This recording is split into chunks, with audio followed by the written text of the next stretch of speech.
ओम नमः शिवाय। दोस्तों, आपका हमारे चैनल पर स्वागत है। आज के इस कार्यक्रम में हम आपको जानकारी देने वाले हैं। देवगुरु बृहस्पति 18 अक्टूबर 2025 को अपना राशि परिवर्तन करने जा रहे हैं।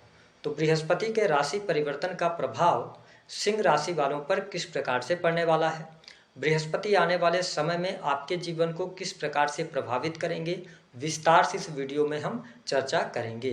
तो आइए सबसे पहले जानते हैं कि देवगुरु बृहस्पति का राशि परिवर्तन कब से लेकर कब तक के लिए हो रहा है और किस राशि में हो रहा है। तो देखिए, देवगुरु बृहस्पति 18 अक्टूबर 2025 को मिथुन राशि से निकलकर अपनी उच्चस्थ राशि कर्क राशि, जो कि चंद्रमा की राशि है, उसमें ये प्रवेश करेंगे और यहाँ पर ये 4 दिसंबर 2025 तक गोचर करने वाले हैं। हालांकि इसी समय अवधि के दौरान 11 नवंबर 2025 को देवगुरु बृहस्पति वक्री हो जाएंगे। जैसा कि आप सभी जानते हैं कि बृहस्पति बहुत ही शुभ ग्रह माने जाते हैं।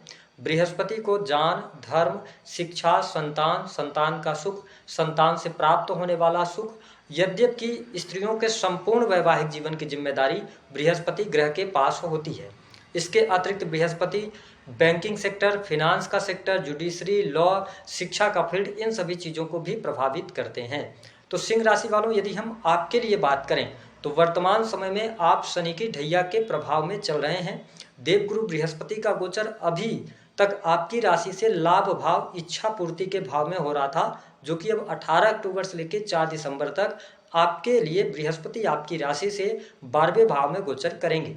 देखिए, 12वां भाव जो होता है यह हानि का भाव माना जाता है। इसे मोक्ष का भाव, हॉस्पिटल्स का भाव, इन्वेस्टमेंट का भी भाव और साथ ही विदेशी भूमि का भी भाव कहा जाता है।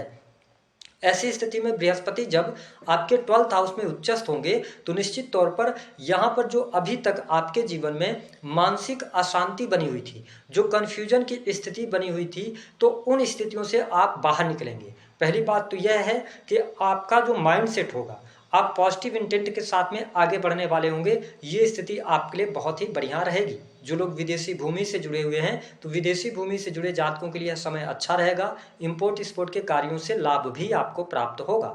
ऐसे लोग जिनका कार्यक्षेत्र मेडिकल से जुड़ा हुआ है, हॉस्पिटल से जुड़ा हुआ है या इसके अतिरिक्त डिफेंस के किसी भी सेक्टर से जुड़ा हुआ है, तो उनके लिए भी यहाँ पर लाभकारी परिणाम अवश्य देखने को मिलेंगे।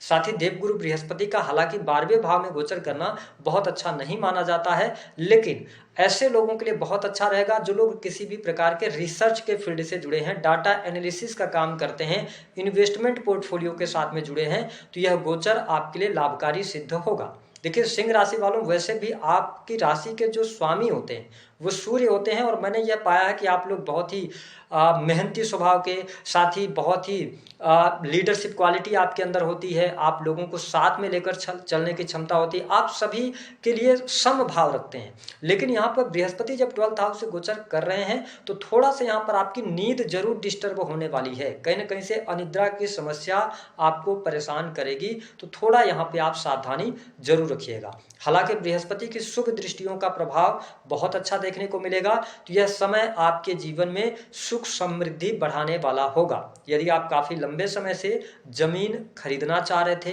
कोई फ्लैट परचेज करना चाह रहे थे, यह वह समय रहेगा जब आपके सुख सुविधा में वृद्धि होगी। भूमि, भवन, वाहन से जुड़े हुए कार्य आपके संपन्न होते नजर आएंगे। पैतृक संपत्ति को लेकर अगर कोई मामला चल रहा था तो उसका रिजल्ट आएगा और पॉजिटिव आएगा। ये चीज बेहतर देखने को मिलेगी।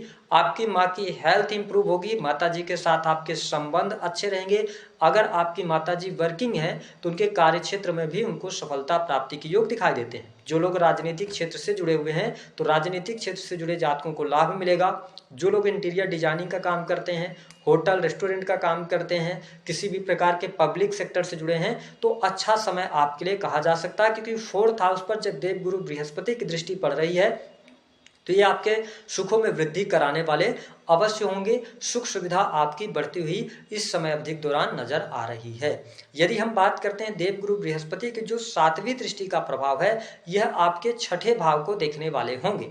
ऐसी स्थिति में कार्य क्षेत्र में आपको सफलता प्राप्त होगी। विशेष तौर पर देखिए, आपके 6ठे के जो लॉर्ड बनते हैं वो शनि बनते हैं और शनि आपके लिए योग कारक प्लेनेट तो है नहीं, अष्टम से गोचर कर रहे थे। तो पिछले समय में अगर आपकी जॉब छूट गई थी, काफी लंबे समय से आप जॉबलेस थे, तो यही वह समय होगा बाद जब आपको नई नौकरी की संभावनाएं यहाँ पर दिखाई दे रही हैं, आपके सामने अवसर निकल के आएंगे। अगर आप पहले से ही किसी भी प्राइवेट सेक्टर के अंदर काम कर रहे हैं, नौकरी पेशा जीवन में है, तो यह वह समय रहेगा जब आपको प्रमोशन मिलने का योग बनेगा, सैलरी में वृद्धि होगी, कार्यस्थल पर सहयोगियों का सहयोग भी आपको प्राप्त होने वाला होगा। सिंह राशि वालों, इस समय अवधि के दौरान कर्ज से बाहर निकलने के अवसर आपके सामने आएंगे। ठीक है, साथ ही कर्ज की अधिकता से परेशान थे, उससे आप बाहर निकलेंगे। ईएमआई वगैरह जा रही थी, टेंशन बना हुआ था, तनाव चल रहा था, तो उन तमाम जो तनाव थे उनसे आप बाहर अवश्य निकलेंगे। कोर्ट कचहरी आदि के मामलों में भी आपको अवश्य शुभता देखने को मिलने वाली है। हालांकि इस समय अवधि के दौरान प्रेम संबंधों पर थोड़ा सा आपको ध्यान रखने की आवश्यकता रहने वाली है, क्योंकि प्रेमी प्रेमिकाओं के बीच में मिसअंडरस्टैंडिंग यहाँ पर क्रिएट हो सकती है। तो थोड़ा सा अपने प्रेम संबंधों पर ध्यान दीजिएगा। जो स्टूडेंट हैं, विद्यार्थी हैं, क्योंकि ये पंचमेश होकर और आपके लिए 12th हाउस से गोचर करेंगे, तो अगर आप विदेश के लिए ट्राई कर रहे हैं, विदेश जाकर पढ़ाई करना चाहते हैं, तो यह समय आपके लिए उपयुक्त रहेगा। आप ट्राई करें, आपको लाभ निश्चित तौर पर देखने को मिलेगा। इस समय अवधि के दौरान आप देखेंगे सिंह राशि वालों, आत्मिक संतुष्टि भी मिलेगी। ठीक है, रोगों से भी आपको मुक्ति अवश्य मिलने जा रही है। अगर पहले से कोई आपको स्वास्थ्य से संबंधित समस्या थी तो वह दूर अवश्य होगी। हालांकि आपके जीवन में अगर देखा जाए तो लगन से केतु का गोचर हो रहा है, तो थोड़ा सा यहाँ पर भय की स्थिति, अनजाना सा फियर आपको जरूर परेशान करेगा, लेकिन ओवरऑल चीजें आपके लिए बढ़िया रहने वाली हैं। लेकिन इस बृहस्पति के गोचर के बाद एक निगेटिव थिंग आपके जीवन में अब होती नजर आएगी, क्योंकि आपके सप्तम भाव से जो गोचर हो रहा है वो राहु का गोचर हो रहा है। और अभी तक की स्थिति ये थी कि देवगुरु बृहस्पति जब आपके 11th हाउस से गोचर कर रहे थे, तो ये सप्तम भाव पर नवम दृष्टि से देख रहे थे। तो मैरिटल लाइफ में जो डिस्प्यूट हो रहे थे या जो वाद विवाद की स्थिति बन रही थी जीवन साथी और आपके बीच में, उसको कहीं न कहीं से देवगुरु बृहस्पति का आशीर्वाद की वजह से वो मैनेज हो जा रही थी चीजें। लेकिन यहाँ पर आपसे निवेदन है कि मैरिटल लाइफ अगर आपकी अच्छी चल रही है तो आप प्रभु की कृपा आप पर बनी हुई है। लेकिन अगर प्रॉब्लम आ रही है, क्योंकि राहु जैसा प्लैनेट सप्तम भाव में प्रॉब्लम क्रिएट करता है, तो ऐसी स्थिति में कोई भी डिसीजन लेना है तो थोड़ा जल्दबाजी नहीं कीजिएगा। यहाँ पर कहीं ना कहीं से अलगाव जैसी स्थिति बनेगी, पति पत्नी के बीच में डाइवोर्स की भी स्थितियां बनती नजर आएंगी, क्योंकि सप्तमेश अष्टम भाव से गोचर कर रहे हैं और आप शनि की ढैया के प्रभाव में चल रहे हैं। सरकारी क्षेत्र से जुड़े जातकों के लिए थोड़ा सा संघर्ष जरूर रहेगा, लेकिन ओवरऑल स्थिति आपके लिए यहाँ पर बढ़िया बनी रहने वाली है।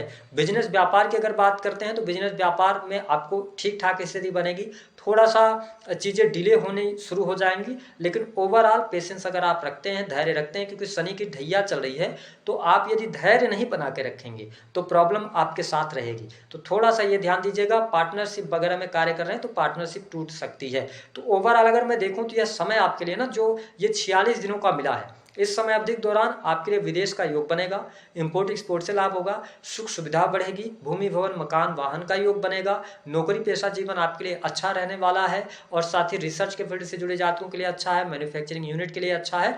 लेकिन यहाँ पर पर्सनल जीवन या पर्सनल लाइफ में थोड़ी सी यहाँ पर दिक्कतें आपके लिए आती हुई नजर आ रही हैं। संतान की सेहत का ध्यान जरूर बनाए रखिएगा। उपाय क्या करेंगे? सिंह लग्न अथवा सिंह राशि के हैं, अपने राशि के स्वामी को मजबूत कीजिए, सूर्य को अर्घ दीजिए, खाने में घी का इस्तेमाल कीजिए, मस्तक पर आप केसर का तिलक भी लगा सकते हैं। इससे बृहस्पति का शुभ प्रभाव आपको देखने को मिलेगा। और मैं आपको स्पष्ट कर दूं कि जब 12वें भाव से गुरु का गोचर हो रहा है, तो इस समय अवधि के दौरान आप रुपए पैसे के मामले में, यानी कि कैश में या लिक्विड मनी में आप डोनेशन नहीं दीजिएगा, किसी को भी डोनेट नहीं करना है। वस्तु आप उपहार के तौर पर दे सकते हैं, लेकिन पैसा आप